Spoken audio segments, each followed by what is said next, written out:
Olá, o Repórter Eco Especial de hoje é dedicado às crianças e aos jovens. Você acompanha projetos que contribuem para a formação das futuras gerações. Conheça as histórias de brincar que divertem pais e filhos. Tem também entrevista com o garoto cidadão planetário que faz sucesso na internet. E ainda um projeto para incentivar o estudante a melhorar o bairro onde mora.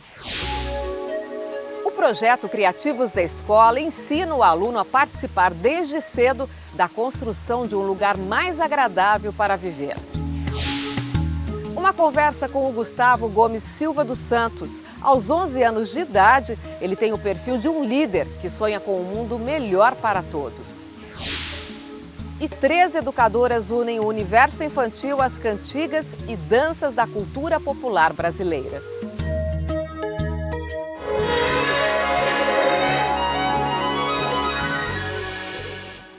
Caminhos que transformam. Crianças e adolescentes de uma escola pública de São Paulo são incentivados a melhorar a realidade do bairro onde moram. É a proposta do Criativos da Escola, projeto internacional apoiado pelo Instituto Alana. A Escola Municipal Padre José Pegoraro, no bairro do Grajaú, zona sul de São Paulo, é um exemplo de como os alunos, além de estudar, assumem o espaço que é deles. É importante vocês tomarem conta da escola de vocês? Sim, porque eu acho que é o lugar onde a gente vai conviver igual a nossa casa. Porque se a gente não cuida, quem vai cuidar pra gente? Graças a alunos como a Glória, a escola ficou mais colorida. Ganhou grafites e frases que expressam o que essas crianças e jovens sentem. As portas dos banheiros foram pintadas, lixeiras recicladas e algumas mudas de árvores deixaram o lugar mais verde. Tudo o que acontece aqui é postado no blog oficial da escola para compartilhar as informações com a comunidade do bairro. Crianças e adolescentes transformadores e ativos porque são estimulados pelos educadores. Foi numa aula de geografia do professor Carlos que a provocação começou. Na realidade foi resultante de uma aula que eu dei sobre o processo de urbanização e eu trouxe um vídeo que dizia que o Grajaú era um dos piores bairros para se viver na cidade de São Paulo.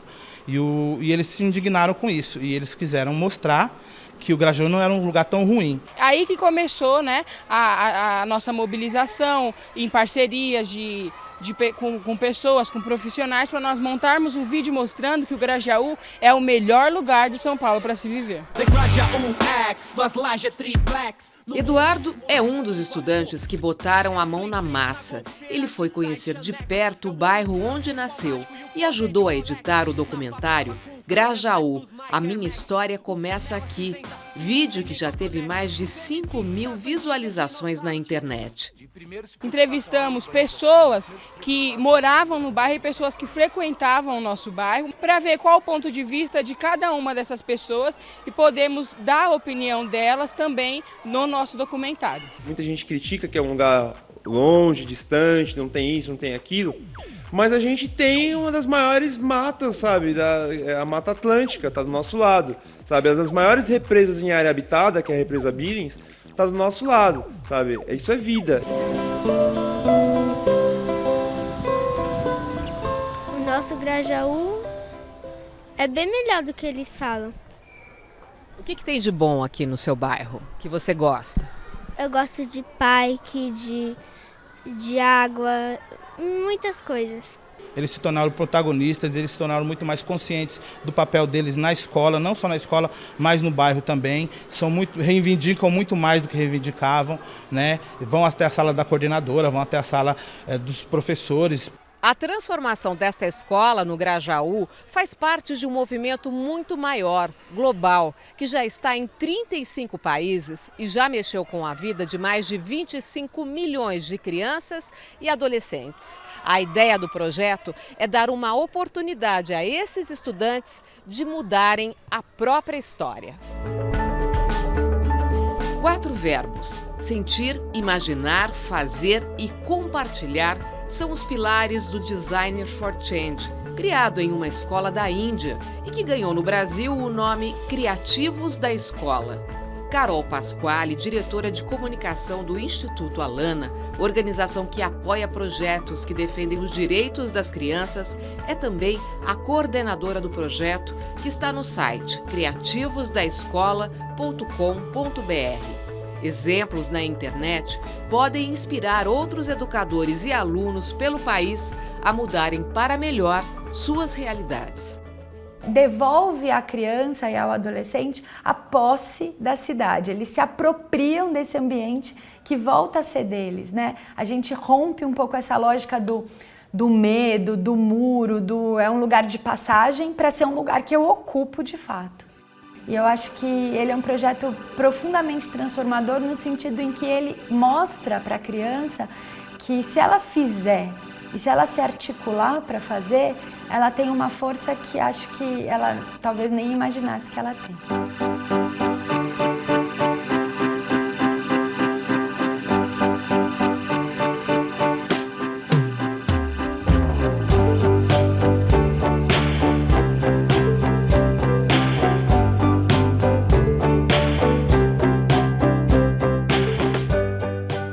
Você acompanha agora alguns dos fatos e pesquisas na área de meio ambiente que tem destaque aqui no Repórter Eco.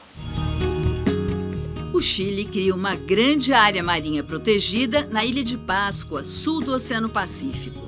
As águas da ilha, ricas em nutrientes, são consideradas um oásis para a biodiversidade. A região serve de berçário para a desova de peixes como o atum, o tubarão e o peixe-espada. Cerca de 142 espécies, só encontradas neste lugar do mundo, serão preservadas. Famosa pelas misteriosas estátuas de pedra, os moais, a Ilha de Páscoa passa a ser conhecida como um dos mais importantes parques marinhos. Estudo da ONG WWF mostra que o leste da Cordilheira do Himalaia é um ambiente rico em plantas e animais, apesar de ameaçado pelo desmatamento e pelo aquecimento global. O Himalaia é lembrado pelos picos gelados e pelo Everest, a montanha mais alta da Terra. Mais de 200 novas espécies foram descobertas nos últimos anos.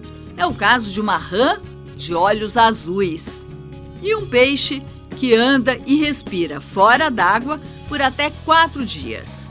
A região engloba a Índia, Nepal, Butão, Mianmar e Tibete. 31% das 1.480 espécies de cacto correm perigo de extinção. É o que revela o primeiro relatório global sobre o tema, produzido pela UCN, a União Internacional de Conservação da Natureza. O motivo é a pressão constante exercida pelas atividades humanas.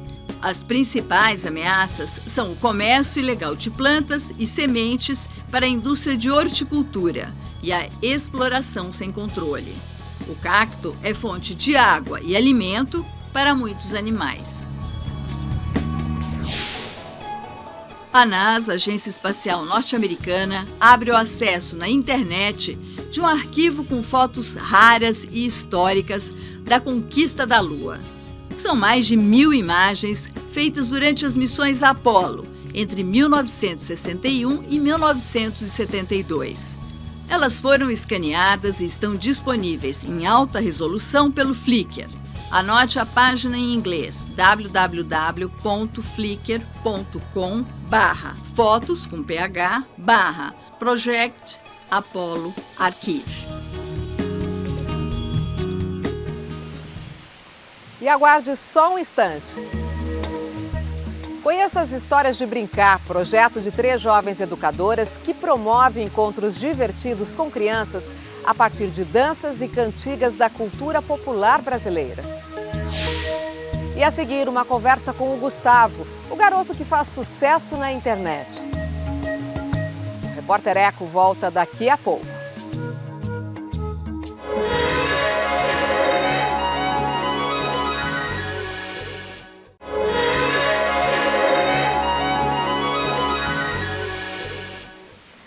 futuro cidadão planetário. Gustavo Gomes Silva dos Santos, aos 11 anos, tem um perfil de um líder que sonha com um mundo melhor para todos. Ele fez sucesso na internet ao condenar o preconceito racial e defender a igualdade de direitos. O garoto que brinca com o filhote de labrador Bob tem 11 anos e uma impressionante capacidade de expressão. Gustavo Gomes Silva dos Santos participou de uma reportagem sobre a importância da difusão dos contos africanos no combate ao racismo e fez sucesso nas redes sociais. Se eu sou mesmo afrodescendente, esse afrodescendente gosta de contar a história, de fazer a história da África, nesse estilo. Porque eu acho que, mesmo que não apareça a moral, que nem nas fábulas, tem uma moral ali escondida que você toma para você. Que você aprende bastante, aprende a ser humilde, aprende a ser forte, aprende a respeitar os outros, assim como a gente deve ser. A equipe do Repórter Eco também ficou encantada com a desenvoltura e com a mensagem passada pelo Gustavo. Então a gente veio até o extremo da Zona Leste, no Itaim Paulista, para conhecer ele, que já estava nos esperando aqui. Tudo bom, Gustavo? Tudo. E aí, tem dado muita entrevista? Ultimamente eu acho que foi umas 5 ou 6 já. Eu amo conversar, eu amo dialogar com as pessoas, porque é maravilhoso você ouvir e acalma. Gustavo vive com a mãe, a dona de casa Cícera Gomes Silva, e o marido dela, e faz questão de reforçar o combate ao preconceito. O mundo inteiro está evoluindo e está vendo que o negro é humano, que o índio é humano. Todas as pessoas são humanas, independente de cor, de escolha do que for, é humano. Se abrir um negro, um branco, um índio ou qualquer outra pessoa, vai encontrar os mesmos órgãos, vai encontrar do mesmo jeito. O que muda é a cor da pele, só isso. Eu sinto orgulho de ser negro porque se eu não fosse negro, eu não teria conseguido tudo isso, eu não teria conseguido passar uma mensagem para as pessoas dizendo que não importa a cor da pele, o que importa é o que a pessoa é por dentro, o caráter. O estudante do 6º ano do ensino fundamental da rede pública é filho único e já enfrentou situações difíceis na escola. Ele teve mais preconceito com a inteligência dele, né? Por ele ser tão inteligente assim, dele ter aprendido pouco tempo, do que pela cor. Comecei a ler e escrever com 3 anos. 3 anos? É. Como é que foi isso? É que eu ia para a firma da minha mãe, a creche que eu ficava é bem perto da firma. Então, na hora que eu tava indo, eu ficava lendo os letreiros das placas e eu ficava pensando, mãe, o que é aquilo? O que é isso? Aí quando eu chegava em casa eu tentava reescrever tudo, aí eu fui aprendendo. Estimulado pelo clubinho poético da biblioteca da escola onde estuda, Gustavo começou a escrever poesias. No livro Palavras que Vêm do Céu, foi publicada uma que se chama Será que? Será que o pé d'água toma banho quando chove? Será que o pé de vento tem chulé? Será que a terra gira? Por que chutaram? Será que o sol brilha? Por que esqueceram ligado? Gustavo passa a maior parte do tempo em casa, brinca pouco na rua, mas reconhece o valor da natureza. Eu acho muito importante preservar o meio ambiente, pensar nas árvores, nos animais, tudo, porque isso está contribuindo para a vida, para equilibrar. Então, se não tiver nenhuma árvore, ninguém sobrevive. Ele pensa em estudar psicologia, sonha em criar algo que possa revolucionar, como a cura de uma doença. Enquanto o futuro não chega, deixa aos jovens como ele um alerta sobre o consumismo. Em vez de você comprar uma camiseta da marca mais famosa, ou então a menina comprar um salto da marca mais famosa, pensar no que ela está fazendo para as pessoas, no que ela está deixando de bom para o mundo.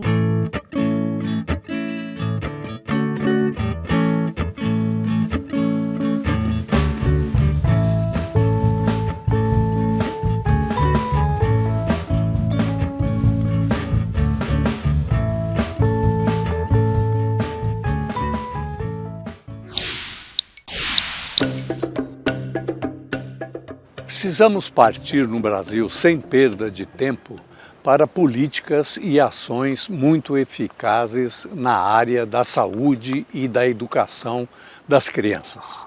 Ou então não haverá um futuro digno para elas.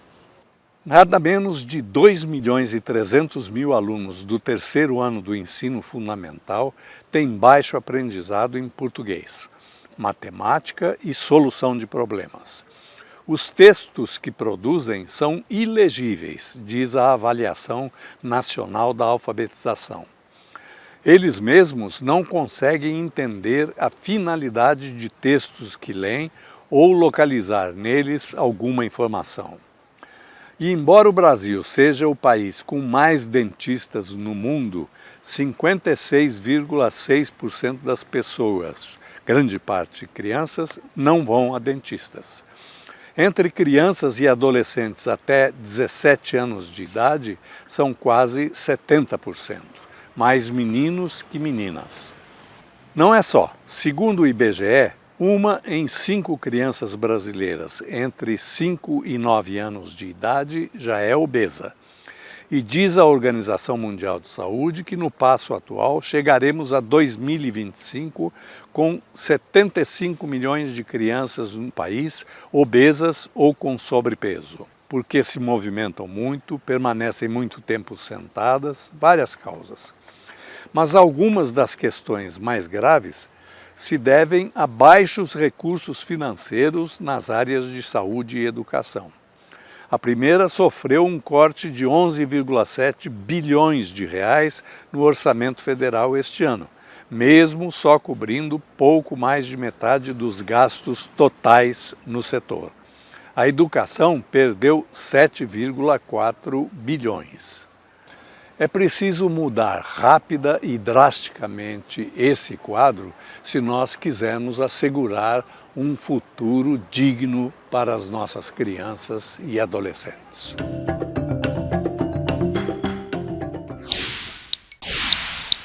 Chegou a hora das imagens que a gente escolheu para você na internet.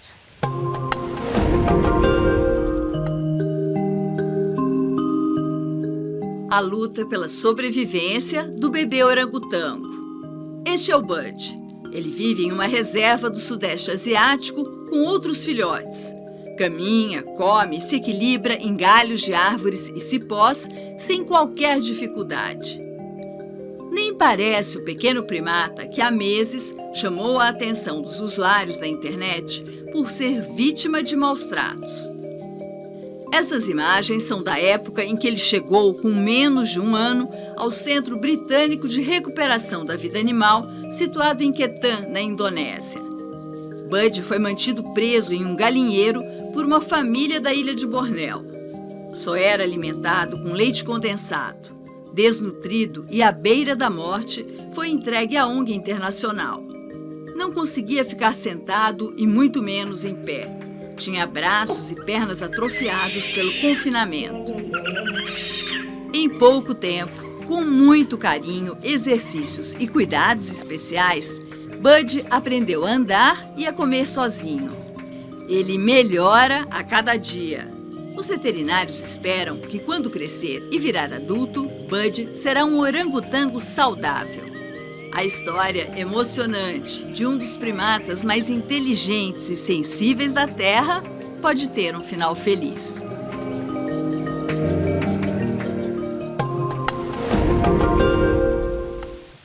E você vai ver a seguir. 3 jovens educadoras buscam na cultura popular brasileira histórias de brincar com as crianças. O Repórter Eco volta logo mais.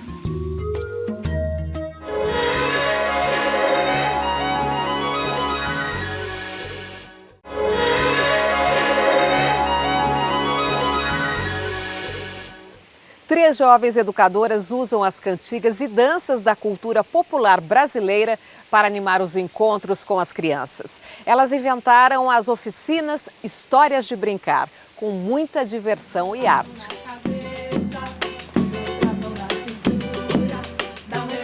Lendas, músicas e brincadeiras da cultura popular brasileira.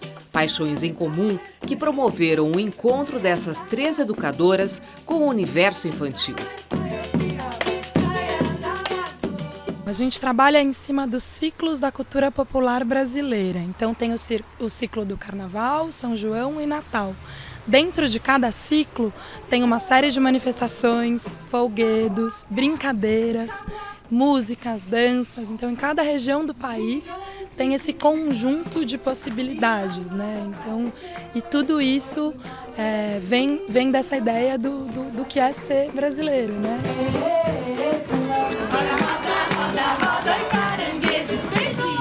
Flora Barcelos, Flora Popovic e Marina Siqueira desenvolveram uma metodologia própria, um caminho para apresentar o rico conteúdo do folclore brasileiro e suas raízes indígenas, africanas e ibéricas para as crianças.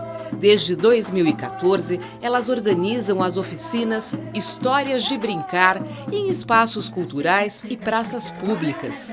O fio condutor é sempre uma lenda, que vem acompanhada de cantoria e muita diversão.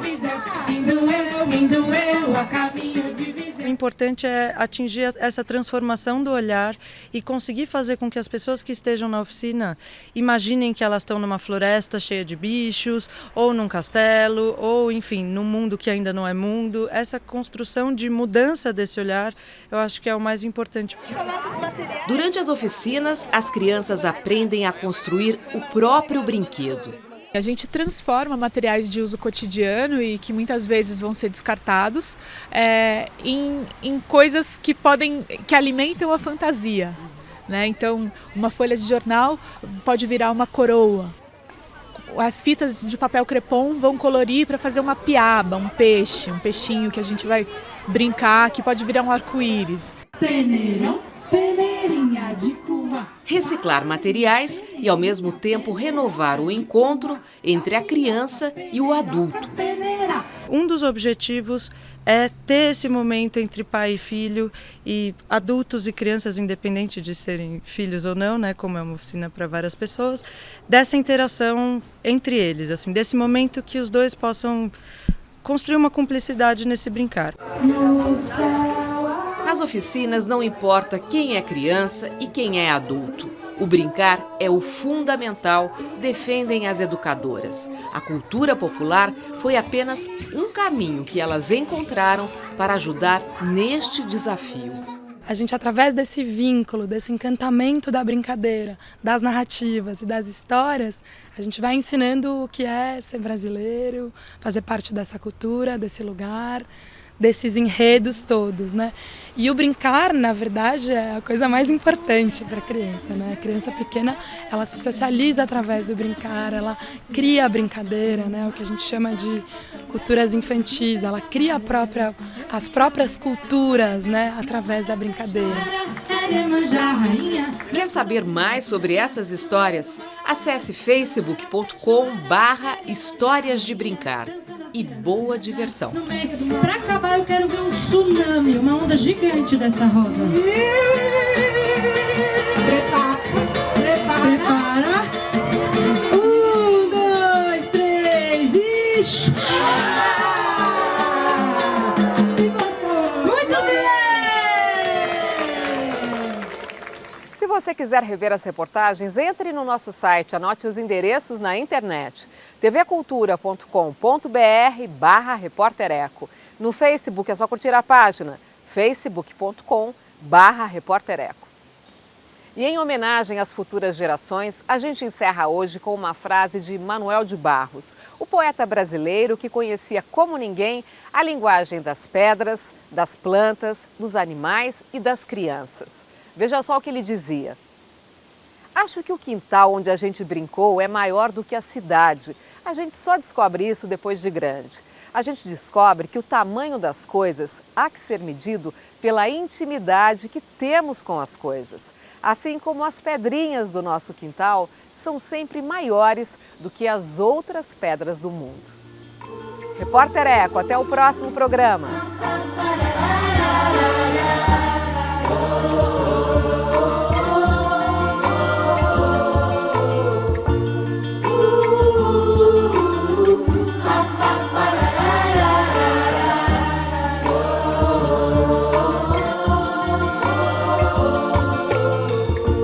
Todo ano